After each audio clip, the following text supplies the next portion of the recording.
I'm back. I decided to go ahead and do strategy 8 of the book, Fervant. And like I said in my last video, at the beginning of the chapters, she always starts out with a foreword.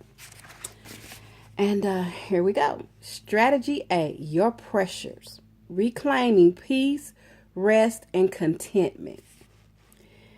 If I were your enemy, I'd make everything seem urgent, as if it's all yours to handle.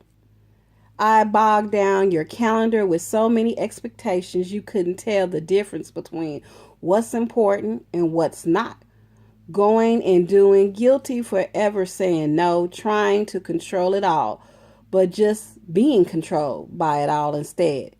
If I could keep you busy enough, you'd be too overwhelmed to even realize how much work you were actually saving me.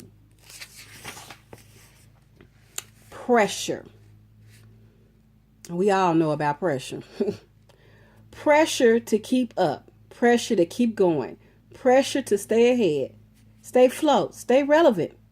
Pressure to do for others what they ought to be doing for themselves. Pressure to plan for your retirement years. Pressure to lose weight and stay young looking. Pressure to take on another ministry project at church. Pressure to always be the one they can count on to say yes. Pressure to jam other activities for your kids into your schedule. Pressure to do a better job of keeping a journal. Organization. Your pantry, your closet, getting your Christmas shopping done early, and then posting your clever thoughts and carefully posted pictures on Instagram when you're finished. Pressure to perform a certain way, look a certain way, dress a certain way, be interested in certain things, to be the perfect parent, the perfect wife, the perfect daughter, the perfect friend, the perfect employee, the perfect party planner, the perfect image of everything that everybody else expects you to be. Oh, and pressure is not to be the first one who cracks under the pressure. Granted, there's a baseline level for pressure that's necessary to keep us from settling into laziness and self-absorption. Life without any pressure would be what's best for us.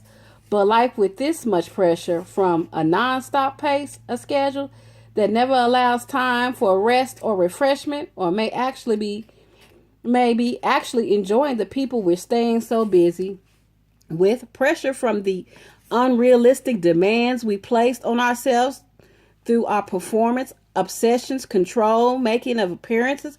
Pressures from the unreasonable demands that others place on us. Pressures that makes us feel like we might be wrong or selfish or cold-hearted or snooty, or enforce margin or boundaries in our schedule so that we can actually maintain time to be obedient to what the Lord has called us to do.